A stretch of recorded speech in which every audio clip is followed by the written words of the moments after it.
அனைவருக்கும் வணக்கம். என் பெயர் ஸ்ரத்தா அருண்.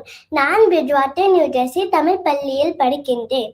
அன்பு நண்பர்களே, இன்று நாம் பயணிக்கப் போவது தமிழ் ஞான கருவூலமான ஔவையார் அவர்களின் முதுரை பாடல் 15. ஔவையார் 12ஆம் நூற்றாண்டில் சோழகாட்டில் வாழ்ந்த புகழ் பெற்ற தமிழ் கவிஞர். கம்பர், ஒத்தக்கூத்தர் போன்றோரின் சமகாலத்தவர். இவர் ஞானத்தின் அடையாளமாகவும் நீதி போதிக்கும் முதிய பெண்ணாகவும் தமிழ் இலக்கியத்தில் இடம் பெறுகிறார். இவரது முதுரை எனும் நூல் 30 வெண்பாக்களை கொண்டது.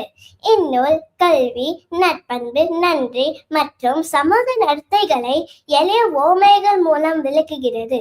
இதில் ஒவ்வொரு பாடலும் மனித உறவுகளில் பகுத்தறிவு மற்றும் ஞானத்தின் முக்கியத்துவத்தை வலியுறுத்துகிறது. இதில் 15வது பாடல் நன்றியின்மையை பற்றி ஆழமாக பேசுகிறது. பாடல் 15 இதோ: வேங்கி வரி புலி நோய் தீர்த்த விடகாரி ஆங்கு அதனுக்கு ஆகாரம் ஆனார் போல. பாங்கு அறியாப்புல் அறிவாளருக்கு செய்த உபகாரம் கல்லின் மேலிட்ட களம்.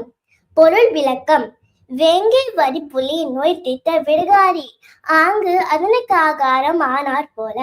விடகாரி ஒரு காட்டு வேங்கை புலியின் நோயை, அதாவது விஷத்தை குணப்படுத்துகிறார்.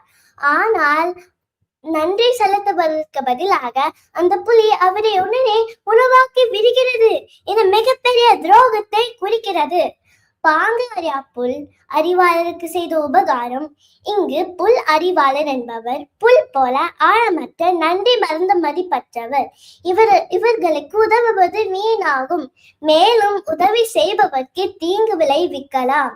கல்லின் மேலிட்ட களம். நன்றி மறந்தவர்க்கு செய்யும் உதவி கல்லில் மோதி உடையும். கல்லில் மோதி உடையும் களிமண் பானை போல பயனற்று நமக்கு நஷ்டத்தை ஏற்படுத்தும். நவீன உதாரணம் 1. பணியிடத்தில் ஒரு சக ஊழியருக்கு முக்கியமான திட்டத்தில் உதவுகிறீர்கள். ஆனால் அவர் உங்கள் உதவியை மறந்து உங்கள் முயற்சியை தனதாக காட்டி பதவி உயர்வு பெறுகிறார். இது வேங்கை புலியின் துரோகத்தை குறிக்கிறது. நவீன உதாரணம் 2. ஒரு நண்பருக்கு பண உதவி செய்கிறீர்கள். ஆனால் அதை திருப்பி தராமல் உங்களை புறக்கணிக்கிறார். இது கல்லில் மோதிய களிமண் பானை போல பயனற்றது. சற்று கற்பனை செய்யுங்கள். ஒரு புலியை காப்பாற்றியவர் அதனால் உண்ணப்பட்டார். இதுதான் நன்றி மறந்தவர்க்கு உதவுவதன் விளைவு. ஔவையாரின் முதுரை பாடல் 12 நமக்கு ஒரு ஆழமான பாடத்தை வழங்குகிறது. உதவி செய்யும் முன் யாருக்கு உதவுகிறோம் என்பதை பகுத்தறிய வேண்டும்.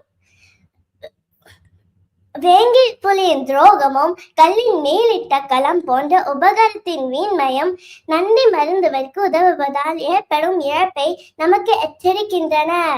இன்றைய உலகில் நம் நேரத்தையும் உழைப்பையும் அன்பையும் தகுதியானவர்களுக்கு வழங்கினால் மட்டுமே அது பயனுள்ள பலனை தரும். ஔவையாரின் இந்த ஞானம் காலத்தால் அறியாதது. இது நம்மை புத்திசாலித்தனமாகவும் பகுத்தறிவுடனும் வாழ வழி காட்டுகிறது.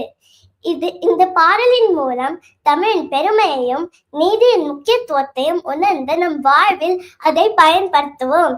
நன்றி, வணக்கம்.